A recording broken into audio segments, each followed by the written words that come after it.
So, welcome back to Just Between Us by the Chocolate Drops. We have another spicy topic, and it's women say they want a masculine man, but do they really? So, first, we're going to define what masculinity means to us. So, what do you think masculine man means? I definitely think it means different things to different people, but I would say the provider, the protector, someone that is present is probably more of the modern day masculinity. I don't know, or just kind of collaborative, communicative with you. I agree with Keisha. Like, the first thing that comes to my mind when I think of a masculine man is a man that's able to provide for his family, provide some security, and not just on all different levels, like financially, emotionally, mentally, and just kind of take the lead in taking care of the household and making sure that, the family's safe and stable. Yeah. Yeah. And I think you're right when it comes to like masculinity looks different to every person. And I think sometimes it goes back to like how you were raised. You know, if you saw a man if you were raised with a 2-parent household and what you thought a man should look like. Because I know for me growing up, my dad worked. My dad also cooked. My dad was able to fix things around the house. And for me, masculinity means like you work, you're able to fix things around the house and be handy. You know, because I like when something is broke and I can go to my husband and say, "Oh, look, there's a leak or there's this," and then he gets right on it and fixes it. But like if he's like, "Oh, I'll call the guy and fix it tomorrow," it's like you can't fix that. So yes, for me, I feel like I want you to be handy, I want you to be able to work, and I want you to be able to support me and be there for me with a lot of the things emotionally, spiritually, physically, all those things too. Yeah, that's a good one. I want my man to be handy too. Like, right? Like, I agree. Like, you want someone to be able to like put things together, pick you up, Yeah. You want to feel like they're stronger than you, bigger than you. Exactly. Like, all of that. Yeah. All of it. Yeah. Yeah, because I want to feel dainty and through the woods. Because I don't want you to be like smaller than me. Because like if somebody's breaking in the house, like if I got to fight, then like, why are you here? Right. I want to be able to like run to you and be like, somebody's breaking in, get them, help, right? And get bugs because that's a big one. Yeah, because if you can't get the bug, why are you here? Right? Like if you can't get that spider for me, like come on. You gotta get the bugs. We both can't be afraid of the bugs. Right. So I have a really funny story really fast. Okay. So recently my sister and her husband called themselves trying to surprise us for our anniversary. And so I don't know why, but they were like coming into the back of the house, I guess. So they walked to the back. Anyway, Jonathan saw someone when he came in the house. He was like, I just saw someone in the back. And I was like, huh? I didn't see anyone. And he like goes outside. It's like nighttime, but early night, like 8 or 9. And he like goes off outside by himself to go check it out all by himself. Like, I'm like, you ain't gonna take no back, no nothing. And I just remember after that feeling like, wow, like he's not scared to like protect me. And that's a nice feling. Yeah. Yeah. He was taking his guns. Right? He's like, I don't need no bat. These are my weapons. I was like, do I need to go get the bat? Because yeah.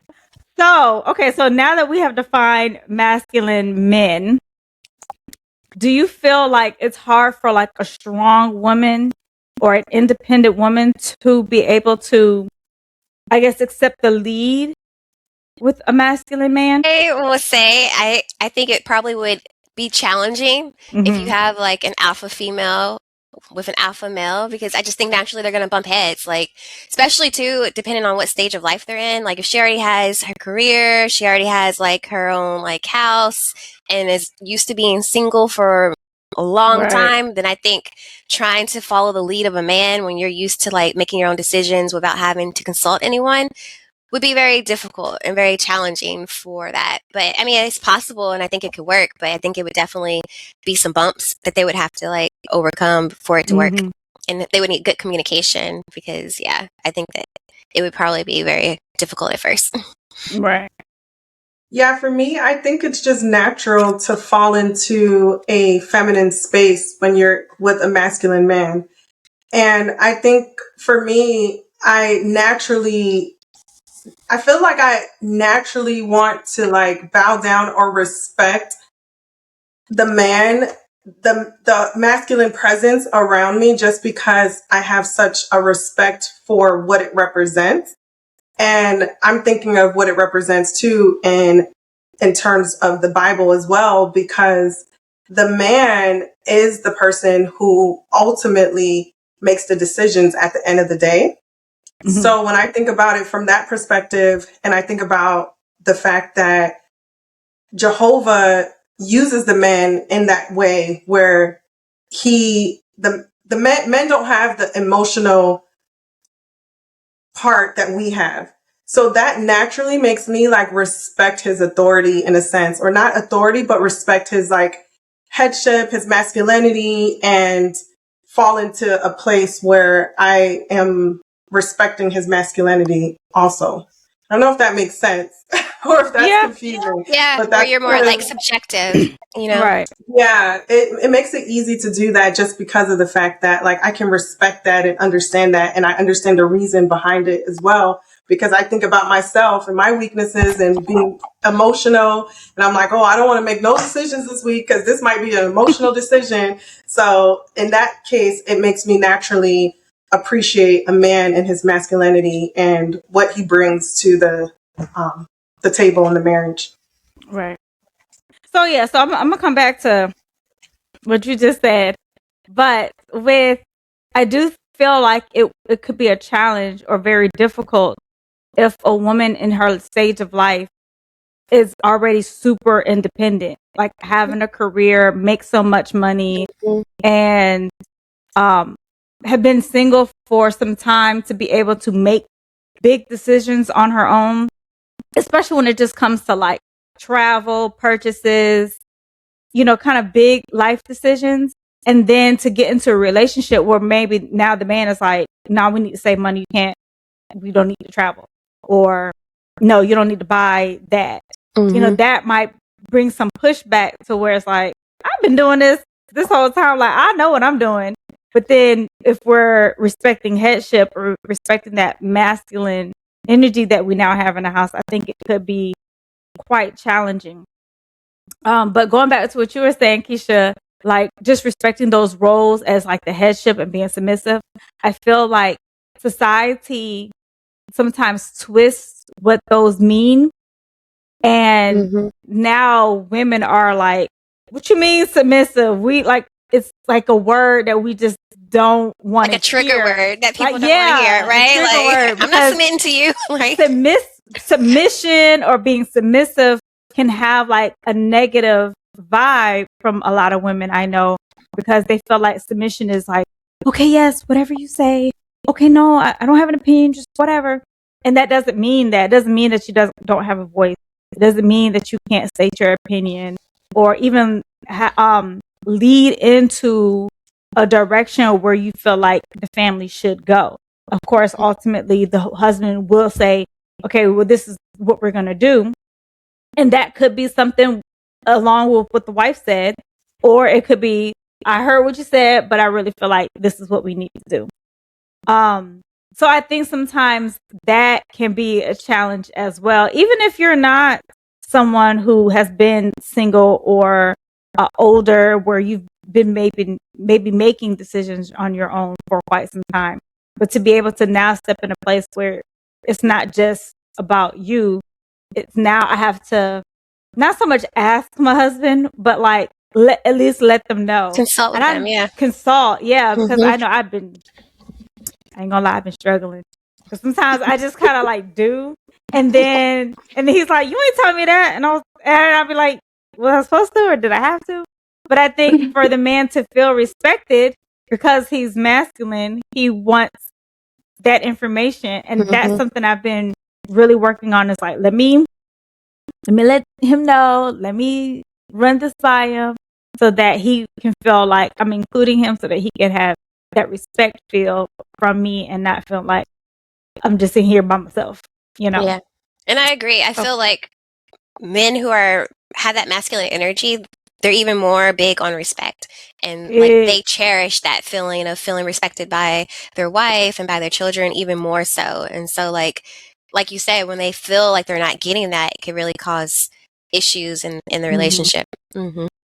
Yeah, and it depends too, because like men that have like that are alpha males, they have to have balance as well, because they have to be able to, like what Dee Dee just said, like respect their partners, like what they want to do, but then come back around, consider a portion of that, but then make the best balanced decision for the family at the same time. But they don't want to like be so masculine that they think that their wife's opinion doesn't matter or what she wants doesn't matter, and they just make all the decisions without including her, or just do everything without thinking about her perspective or her opinion, because then that's when it becomes like a masculinity that is not attractive, or an alpha male that's too alpha male. And so then, yeah, I think at that point, it can cause more of an issue. Right. So, do you feel like emotional vulnerability can also be seen in a masculine man?